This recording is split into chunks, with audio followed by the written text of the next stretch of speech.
are you? I hope you all are fine. In this part of reproductive health, we will discuss about a topic that is infertility. Okay, it means simply failure to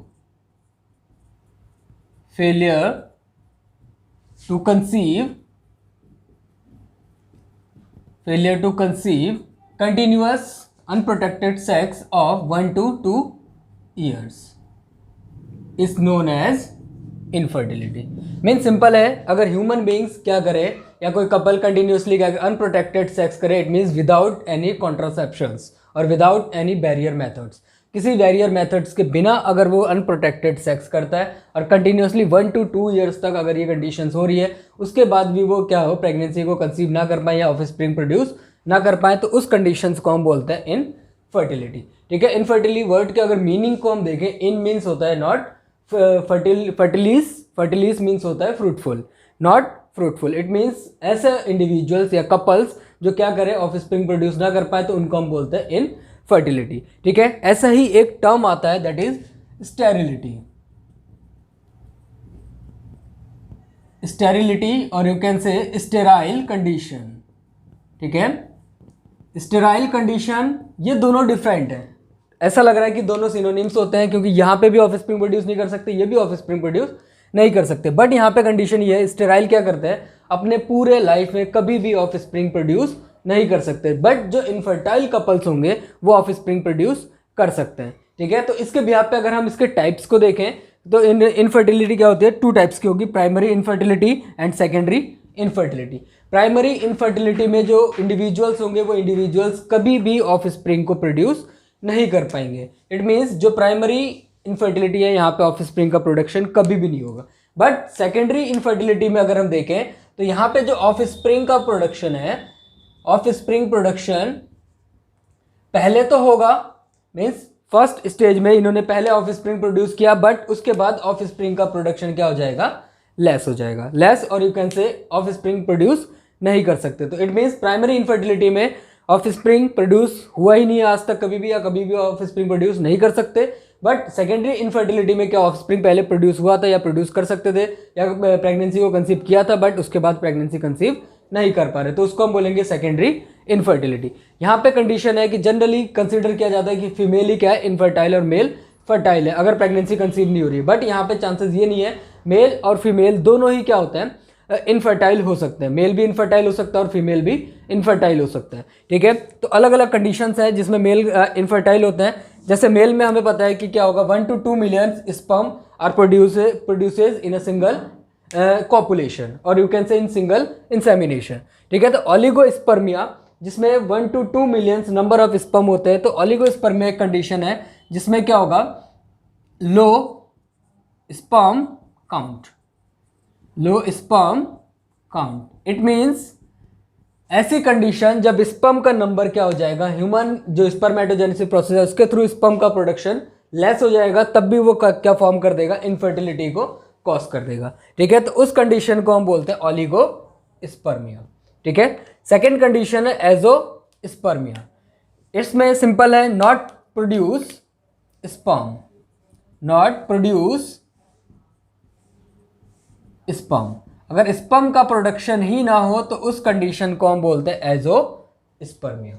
ठीक है, second condition azoospermia. Third condition asthenozoospermia, asthenozoospermia. And fourth condition is teratozoospermia.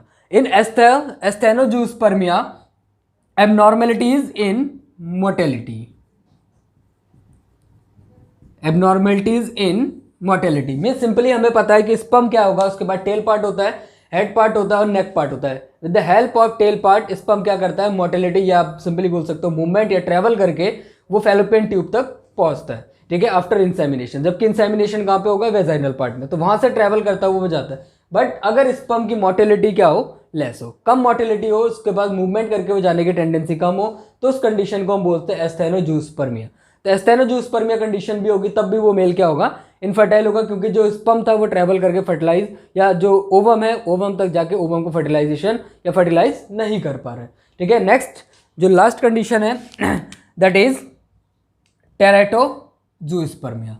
Teratozoospermia means simply abnormalities in morphology of sperm, morphology of sperm, ठीक है। अगर abnormalities हो जाएंगी sperm के morphology में, means हमें पता है हेड पार्ट, नेक पार्ट और टेल पार्ट। हेड पार्ट में अगर एबनॉर्मेलिटीज हो गई तो उसके पास क्या होता है, एक्रोसोम पार्ट होता है हेड पार्ट पे, वो क्या है, उसके पास हाइलोरिनिक एसिड होता है, ठीक है, जो क्या करता है, जो ओवम है ओवम के मेम्ब्रेन्स को पेनिट्रेट करता है। ओवम के पास मेम्ब्रेन्स होता है, क्यूमुलस सुफोरस, कोरोना रेडिएटा, जोना पेलिसुडा, ठीक है। तो इन मेम्ब्रेन्स को क्रॉस करके स्पर्म को क्या करना है, अंदर जाना है या पेनिट्रेट करना है। तो अगर उसकी मॉर्फोलॉजी अगर प्रॉपर नहीं है, morphology proper it means tail part से भी हो सकता है, नेक पार्ट से भी हो सकता है, हेड पार्ट से। मैं हेड पार्ट में बोल रहे, अगर हेड पार्ट की मॉर्फोलॉजी अगर प्रॉपर नहीं है तो वो क्या कर सकता है, फिर पेनिट्रेट करके एग को फर्टिलाइज नहीं कर सकता। तो इट मीन्स उस कंडीशन पे भी प्रेगनेंसी कंसीव होने के चांसेस लेस हो जाएंगे, ठीक है। तो ये सारी जो कंडीशंस हैं, इन कंडीशंस के थ्रू हम देखते हैं कि मेल क्या हो सकता है, इनफर्टाइल हो सकता है, और फीमेल भी क्या हो सकती हैं, इनफर्टाइल हो सकती हैं। तो फीमेल के कंडीशंस हमें पता है, फीमेल में क्या होता है, ओवुलेशन होता है, मेंस्ट्रुअल साइकिल के एग्जैक्ट 14 डेज पे क्या होगा, ओवुलेशन होगा, और ओवुलेशन के थ्रू वो क्या करते हैं, ओवम को प्रोड्यूस करते हैं। बट अगर वो ओवम का प्रोडक्शन ही ना हो, ठीक है, अगर ओवम का जो प्रोडक्शन हो रहा है, ओवम अगर प्रोड्यूस ही ना हो, तो उस कंडीशन को हम बोलते हैं एन ओवुलेशन, ओवम का प्रोडक्शन ही स्टॉप हो गया, ठीक है। तो ओवम प्रोड्यूस नहीं होगा तो उसके बाद स्पर्म ट्रैवल करके पहुंच भी गया तो फर्टिलाइजेशन नहीं होगा, तो प्रेगनेंसी कंसीव नहीं होगी, तो उस कंडीशन पे फीमेल क्या होगी, इनफर्टाइल होगी। Next, oligo ovulation. Oligo ovulation, less number of ovum, ठीक है। यहां पे ओलिगो स्पर्मिया कंडीशन थी, ठीक है, यहां पे ओलिगो ओवुलेशन, इट मीन्स जो ओवुलेशन की पीरियड है, या सिंपली आप बोल सकते हैं यहाँ पे मेंस्ट्रुअल जो पीरियड है वो कंप्लीटली क्या होगा, डिस्टर्ब होगा, ठीक है। तो डिस्टर्ब होगा तो ओवम नंबर ऑफ ओवम क्या होगा, लेस प्रोड्यूस होगा। ओवम लेस प्रोड्यूस तो वही कंडीशन, फर्टिलाइजेशन नहीं होगा, जाइगोट फॉर्मेशन नहीं होगा, एम्ब्रायो डेवलपमेंट नहीं होगा, इट मीन्स सिंपली इम्प्लांटेशन नहीं होगा, तो प्रेगनेंसी भी कंसीव नहीं होगी। तो उस कंडीशन में फीमेल क्या हो जाएगी, इनफर्टाइल हो जाएगी। नेक्स्ट कंडीशन अगर हम देखें इसको, तो यहाँ पे आप सिंपली समझ सकते हो कि यहाँ पे प्रॉब्लम्स हैं, तो इस इनफर्टिलिटी को हम शॉर्ट आउट भी कर सकते हैं, या आप बोल सकते हो इसको हम ट्रीट कर सकते हैं, ठीक है। तो ट्रीटमेंट करने के लिए यहाँ पे जो बेसिक जो इसके कैरेक्टरिस्टिक्स है, लाइक अगर मेल में देखें तो ह्यूमन बींग्स के जो मेल है यहाँ पे एक्सेस एल्कोहलिज्म, अल्कोहल ज़्यादा कंज्यूम करने से भी इनफर्टिलिटी होता है, स्मोक करने से इनफर्टिलिटी होता है, ठीक है, और ज़्यादा वार्मर एरियाज में रहने से भी इनफर्टिलिटी, इसमें ज़्यादा जो ऐसे फूड या ऐसे डाइट जो क्या करे हमारे बॉडी टेम्परेचर को बढ़ाए, एज वेल एज जो हमारा स्क्रोटम है उसको टेम्परेचर को इंक्रीज करे।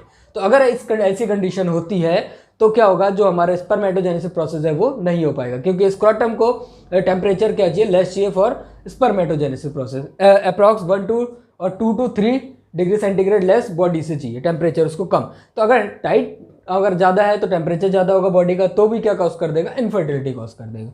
ऐसी फीमेल में है, फीमेल में ओवुलेशन हुआ, जो ओविडक्ट है उसमें जो फिमरी पार्ट है वो अगर एग को कैच नहीं कर सकते तब भी वो इनफर्टाइल कंडीशन हो जाएगा। एंडोमेट्रियम जहाँ पे इम्प्लांटेशन होगा, अगर वो क्या हो जाए, बहुत ज़्यादा फाइब्रस हो जाए या बोल सकते हो थिक हो जाए, तो वहाँ पे इम्प्लांटेशन पॉसिबल नहीं होगा। या जो फैलोपियन ट्यूब है, उस फैलोपियन ट्यूब में क्या हो जाए, म्यूकस सिक्रीट हो जाए, या वहाँ पे जो चैम्बर से, या जो आप सिंपली बोल सकते हो ट्यूब्यूल पार्ट है जहाँ से ट्रैवल करता हुआ ओवम जाता है और स्पर्म जाता है, तो वहाँ पे जो साइट है जहाँ पे फर्टिलाइजेशन होता है, तो वहाँ पे अगर वो ट्रैवल करके नहीं जा सकते, इसमें ब्लॉकेज है, तब भी वो फीमेल क्या होगी, इनफर्टाइल कंडीशन कहलाएगी। तो बहुत सारे चांसेस है, और अगर वेजाइनल पार्ट से अगर वो प्रॉपर डेवलप ना हो तब भी इनफर्टाइल कंडीशन कहलाती है, ठीक है। अगर हार्मोनल प्रॉब्लम देखें तो FSH गोनेडोट्रोपिन रिलीजिंग हार्मोन, अगर इनका सिक्रीशन ना हो तब भी क्या होगा, इनफर्टिलिटी कहलाएगी, ठीक है। तो बहुत सारे प्रॉब्लम्स हैं, उनको भी हम शॉर्ट आउट कर सकते हैं। बट अगर ये सारी प्रॉब्लम्स हैं, उसके अलावा भी अगर हम इसको ट्रीट नहीं कर पा रहे तो हम कुछ टेक्नोलॉजीज को यूज़ करते हैं, ठीक है, जो क्या करती है, असिस्ट करती है हमारे जो रिप्रोडक्टिव पार्ट है, उस रिप्रोडक्टिव पार्ट को असिस्ट करेगी, या आप सिंपली बोल सकते हैं जो कंसीवनेस है या प्रेगनेंसी है उस प्रेगनेंसी को प्रमोट करेगी। तो उसके लिए हम क्या टेक्निक यूज़ करते हैं, उसको हम बोलते हैं आर्ट्स, सिंपली आर्ट्स। अगर इसके एक्सटेंड फॉर्म को देखें तो assisted reproductive technologies mean, simply आप समझ सकते हो कि जो हमारे रिप्रोडक्टिव पार्ट है, इस रिप्रोडक्टिव पार्ट में असिस्टेड, या आप सिंपली आप देखते हो किसी काम को करने के लिए हम असिस्टेंट को यूज़ करते हैं, तो असिस्ट करने के लिए हम क्या करेंगे, टेक्नोलॉजीज को यूज़ करेंगे। तो इसको हम बोलते हैं arts, assisted reproductive technologies. Means अगर यहाँ पे सिंपली देखो, जब फर्टिलाइजेशन नहीं हो पा रहा है, इट मीन्स पेनिट्रेशन करके एग एग के अंदर स्पर्म नहीं जा पा रहा है, इट मीन्स पेनिट्रेशन वहाँ पे नहीं हो रहा है। तो इसको कम करने के लिए हम क्या कर सकते हैं, जो एग का न्यूक्लियस है या जो स्पर्म है डायरेक्टली उसको हम ओवम के न्यूक्लियस के अंदर हम डायरेक्टली डाल सकते हैं, ठीक है। तो अगर डायरेक्टली हमने डाल दिया तब भी फर्टिलाइजेशन होने के चांसेस हो जाएंगे। मीन्स हमने क्या किया, उसको असिस्ट किया, वो प्रोसेस नहीं हो पा रही थी, उस प्रोसेस को बढ़ाने के लिए हमने टेक्नोलॉजी का यूज़ कर लिया, ठीक है। तो उन सारी टेक्नोलॉजीज को हम बोलते हैं आर्ट्स। डिफरेंट टेक्नोलॉजीज है, उसको हम देखते हैं। First AIT, artificial insemination technique, ठीक है। इंसेमिनेशन इट मीन सिंपली आपको पता है ejaculation or you can say deposition of semen into the vagina or reproductive part of female is known as insemination. अगर मेल इंसेमिनेशन प्रॉपरली नहीं कर पा रहा है तो उसमें क्या करते हैं, जो मेल है उसके सीमेन को एक्यूमुलेट करते हैं, या सिंपली आप बोल सकते हो उसको हम लेते हैं, उसके बाद उस सीमेन को हम इंसेमिनेट करते हैं फीमेल रिप्रोडक्टिव ट्रैक्ट और यू कैन से वेजाइना में। तो उस टेक्निक को हम बोलते हैं AIT, आर्टिफिशियल इंसेमिनेशन टेक्निक, ठीक है। नेचुरल नहीं, यहाँ पे artificial man made, human beings के थ्रू, ठीक है। नेक्स्ट है GIFT, गिफ्ट या गैमेट इंट्राफैलोपियन ट्रांसफर, ठीक है। तो गैमेट इंट्राफैलोपियन ट्रांसफर में अगर मेल और फीमेल दोनों के अगर एक्स या गैमेट क्या कर रहे हैं, फ्यूज नहीं कर पा रहे, तो मेल गैमेट और फीमेल गैमेट दोनों गैमेट्स को लेते हैं और उन दोनों गैमेट्स को हम ले जाके कहाँ पे एंटर करा देते हैं, फैलोपियन ट्यूब में। तो उस प्रोसेस को हम बोलते हैं GIFT, gamete intrafallopian transfer, okay. Next third condition है ZIFT, ZIFT, zygote intrafallopian transfer, ठीक है। इस कंडीशन में हम क्या करते हैं, जाइगोट का फॉर्मेशन करते हैं और जाइगोट को उसके बाद हम क्या करते हैं, फैलोपियन ट्यूब में ट्रांसफर करते हैं, क्योंकि हमें पता है जाइगोट क्या है, सिंगल सेल है। तो उसके बाद वो क्या करेगा, डिवाइडेशन करेगा, क्लीवेज करेगा, उसके बाद 2 cell stage, 4 cell stage, 8 cell stage, morulation, blastulation, gastrulation, ठीक है। तो ये सारी इम्प्लांटेशन, ये सारी प्रोसेस होनी स्टार्ट हो जाएगी जब हम क्या करेंगे, जाइगोट का इम्प्लांटेशन कर देंगे हम कहाँ पे, फैलोपियन ट्यूब में, ठीक है। और यू कैन से ओविडक्ट, IUI। नेक्स्ट जो हमारी आर्ट्स टेक्निक है that is intra uterine insemination, जो सर्विक्स में या सर्विक्स नियर द सर्विक्स और यू कैन से वेजाइना जहाँ पे हम इंसेमिनेशन कर रहे थे, अब वहाँ पे हम क्या कर सकते हैं, इंट्रा यूटेराइन मीन जो यूट्रस है उस यूट्रस में हम इंसेमिनेशन कर सकते हैं। तो यूट्रस में इंसेमिनेशन करेंगे तो इंसेमिनेशन जो प्रोसेस थी वो प्रोसेस क्या हो जाएगी, कंप्लीट हो जाएगी और सीमेन को लेस जो डिस्टेंस है उस लेस डिस्टेंस ट्रैवल करके एग को फर्टिलाइज करने के लिए वो इजीली और बहुत कम टाइम में वो पहुंच सकता है। Next ICSI, intra cytoplasmic sperm injection, mean simple condition, जब एग को फ्यूज करने के लिए पेनिट्रेट स्पर्म नहीं कर पा रहा है, इट मीन्स स्पर्म की क्या होगी, मोटिलिटी, या बोल सकते हो उसके मूवमेंट टेंडेंसी क्या है, बहुत कम है। इट मीन्स जब एस्थेनोजूस्पर्मिया, मेल के अंदर डिजीज है एस्थेनोजूस्पर्मिया, तो मेल का जो स्पर्म है उस स्पर्म को हम लेंगे और माइक्रो इंजेक्शंस के थ्रू जो एग होगा, ठीक है, या जो साइटोप्लाज्म होगा उस साइटोप्लाज्म में, एग के साइटोप्लाज्म में डायरेक्टली हम स्पर्म को इंजेक्ट कर देंगे। तो उस टेक्निक को हम बोलते हैं ICSI, इंट्रासाइटोप्लाज्मिक स्पर्म इंजेक्शन, ठीक है। नेक्स्ट टेक्निक है दैट इज IVF और ET और you can say embryo transfer. Extend form in vitro means outside or you can say outside the body के आउटसाइड फर्टिलाइजेशन कराते हैं। और दूसरी प्रोसेस क्या होगी, एम्ब्रायो ट्रांसफर, ठीक है, इन विट्रो फर्टिलाइजेशन। और इसको दूसरा टर्म भी आप बोल सकते हो test tube baby, test tube baby, ठीक है। तो इस प्रोसेस में अगर हम देखें मेल और फीमेल दोनों ही क्या है, दो कंडीशन हो सकते हैं, दोनों ही क्या है, इनफर्टाइल है। तो मेल गैमेट और फीमेल गैमेट दोनों को हम आर्टिफिशियली लेते हैं, आर्टिफिशियल लेने के बाद उसको हम टेस्ट ट्यूब के अंदर फर्टिलाइज कराते हैं। इट मीन्स आफ्टर और you can say outside the body, ठीक है। तो आउटर साइड लेबोरेटरी में हमने जब फर्टिलाइजेशन कराया, फर्टिलाइजेशन के बाद जाइगोट फॉर्मेशन हुआ, उसके बाद एम्ब्रायो फॉर्मेशन हुआ, उस एम्ब्रायो को हमने ट्रांसफर कर दिया सरोगेट मदर और यू कैन से जो मदर अगर कंसीव कर सकती है प्रेगनेंसी को तो मदर की बॉडी में। और अदरवाइज अगर मदर के जो अगर वहाँ पे प्रॉब्लम अगर देखो क्या है, एंडोमेट्रियम में है और फाइब्रस जो उसका एंडोमेट्रियम है, तो इम्प्लांटेशन पॉसिबल नहीं होगा, तो उसके लिए सरोगेट मदर को यूज़ करते हैं। जो सरोगेट मदर होगी वो जेनेटिकली कुछ भी यहाँ पे अपना कंट्रीब्यूशन नहीं करती है। वहाँ पे क्या होगा, जो एम्ब्रायो डेवलप एम्ब्रायो वो सिर्फ क्या होगा, इम्प्लांट हो जाएगा। इट मीन जेनेटिक मटेरियल उसके खुद के पेरेंट्स के होंगे, मदर और फादर के होते हैं, ठीक है। तो सिंपल है, देखो यहाँ पे टेस्ट ट्यूब बेबी बॉडी के आउटसाइड टेस्ट ट्यूब बेबी का फॉर्मेशन करते हैं, उसके बाद एम्ब्रायो और जाइगोट का फॉर्मेशन करेंगे, उसको हम फिर सरोगेट मदर या उसको खुद के मदर जिसका एग था उसके बॉडी में उसको हम ट्रांसप्लांट कर देते हैं, ठीक है। तो यहाँ पे उसके कुछ स्टेप्स हैं, that is steps of IVF और टेस्ट ट्यूब बेबी, ठीक है, एक ही बात है, और एम्ब्रायो ट्रांसफर। तो सिंपली हमें पता है कि उसके लिए हमें एट फर्स्ट स्टेप वाइज देखते हैं। तो फीमेल है, उस फीमेल में हमें क्या करना है, इंडक्शन ऑफ सुपर ओवुलेशन। ठीक है, super ovulation it means ovulation कब होगा, जब उसमें क्या होगा, हार्मोनल रिलीजन होगा GnRH FSH CC। ठीक है, और इसके अंदर और भी होंगे। ठीक है, तो gonadotropin releasing hormone, follicular stimulating hormone CC, clomiphene citrate, अगर इनका फॉर्मेशन होगा, अगर इसको हम इंट्रोड्यूस कराते हैं फीमेल की बॉडी में, तो वहाँ पे क्या होगा, ओवुलेशन प्रोसेस होगी। ओवुलेशन के थ्रू क्या फॉर्म होगा, ओवम का फॉर्मेशन होगा। ये क्या हमारा फर्स्ट स्टेप जिस पे हम ओवम के फॉर्मेशन को करते हैं, ओवम फॉर्म हुआ। सेकंड स्टेप में हम क्या करते हैं, मॉनिटरिंग फॉलिकुलर ग्रोथ, क्योंकि हम देख रहे हैं कि वहाँ पे इट मीन्स यहाँ पे हमने क्या किया, सिर्फ इंडक्शन किया, इंड्यूस किया है, ओवम फॉर्म नहीं हुआ है। ओवम फॉर्मेशन तब होगा जब फॉलिकुलर ग्रोथ होगी, primary follicular, secondary follicular, tertiary follicular, or you can say graafian follicular. ठीक है, फॉलिकल्स, तो ग्राफियन फॉलिकल्स का जब फॉर्मेशन होगा दैट इज मैच्योर oocyte। ठीक है, सेकेंडरी oocyte। तो वहाँ पे जो फॉलिकुलर ग्रोथ है, उस फॉलिकुलर ग्रोथ को भी हम क्या करते हैं, मॉनिटर करते हैं, देखते हैं कि फॉलिकुलर ग्रोथ कितनी हो रही है या कैसे हो रहा है। उसके बाद oocyte रिट्राइवल, जैसे हमने सुपर ओवुलेशन करवाया था उसके अप्रॉक्स 36 डेज के बाद क्या करते हैं, जैसे ही जो नेचुरल ओवुलेशन, या सिंपली आप बोल सकते हो जो नेचुरल ओवुलेशन है, उस ओवुलेशन से पहले ही हम यहाँ से जो फॉलिकल था ग्रोथ हो गया, ओवुलेशन होने से पहले उसको हम एक्सट्रैक्ट कर लेते हैं, मीन्स वहाँ से निकाल लेते हैं। वहाँ से हमने निकाल लिया तो ओवम अब हमारे पास आ गया। ठीक है, ओवम आ गया तो उसका हम क्या करेंगे, हम मेंटेनेंस ऑफ एग्स, मीन्स इस एग को अब डेवलप होने के लिए इंक्यूबेटर के अंदर हम कल्चर मीडियम में इसको हम रख देते हैं, जहाँ पे जो ओवम है वो ओवम क्या होगा, मैच्योर होगा। उसके बाद जो मैच्योर ओवम है, उस मैच्योर ओवम को हम सेपरेट कर लेते हैं, मीन्स कुछ मैच्योर ओवम होंगे, कुछ नॉन मैच्योर ओवम होंगे।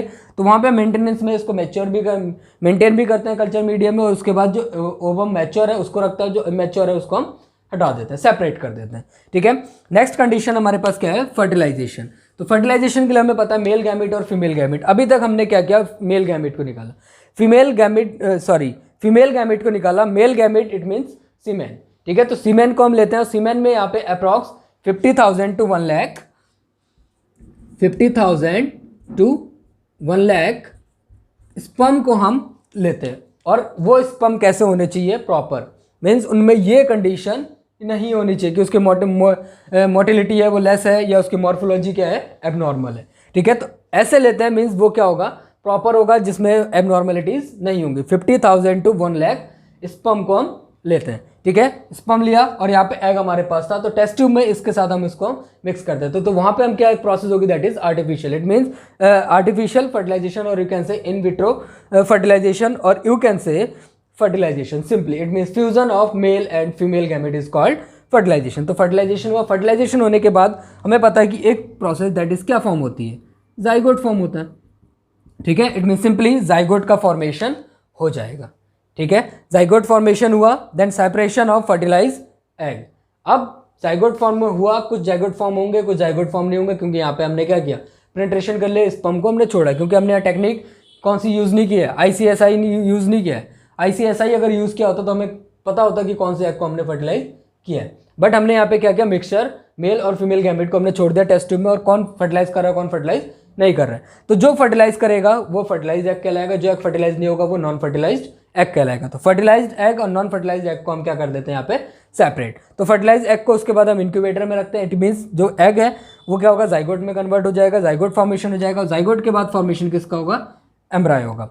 ठीक है, तो एम्ब्रायो जो फॉर्मेशन होगा उस जाइगोट को, या डायरेक्टली जाइगोट को हम क्या करते हैं, जो यूट्रस है वहाँ पे हम ट्रांसफर कर देते हैं, या एम्ब्रायो फॉर्म हुआ तो एम्ब्रायो को हम क्या करेंगे, यूट्रस में ट्रांसफर कर देंगे। तो यूट्रस में वो जाके क्या हो जाएगा, इम्प्लांट हो जाएगा। नेक्स्ट लास्ट स्टेप में देखो, उसके बाद हम क्या करते हैं, उसकी हम टेस्टिंग करते हैं। ठीक है, टेस्टिंग इट मीन सिंपली जो हमने इम्प्लांटेशन कराया है वो इम्प्लांटेशन सक्सेस हुआ है या सक्सेस नहीं हुआ है। ठीक है, तो उसके बाद हम क्या एक टेस्ट करते हैं, टेस्ट के थ्रू ये कंफर्म करते हैं कि प्रेगनेंसी कंसीव हुई है या कंसीव नहीं हुई है। ठीक है, तो अगर हम इसके चांसेस को देखें कि जो IVF प्रोसेस है, इसके थ्रू चांसेस होता है 25 to 35%। इतना चांस है कि जो IVF हम कर रहे हैं वो IVF सक्सेस हो जाए, ये सक्सेस रेट है। अगर हम बोलें कि अगर जो पेरेंट्स हैं जो ये IVF यूज़ कर रहे हैं उसके थ्रू ऑफस्प्रिंग होने के चांसेस क्या होंगे, ये और कम होगा, 50% 50 to 20% चांसेस होते हैं कि ये प्रोसेस जाइगोट फॉर्मेशन होगा या कंप्लीट, आप बोल सकते हो फीमेल फीटस फॉर्मेशन या जो ऑफस्प्रिंग फॉर्मेशन है वो कंप्लीट होने के जो सक्सेस रेट है वो है 15 to 20।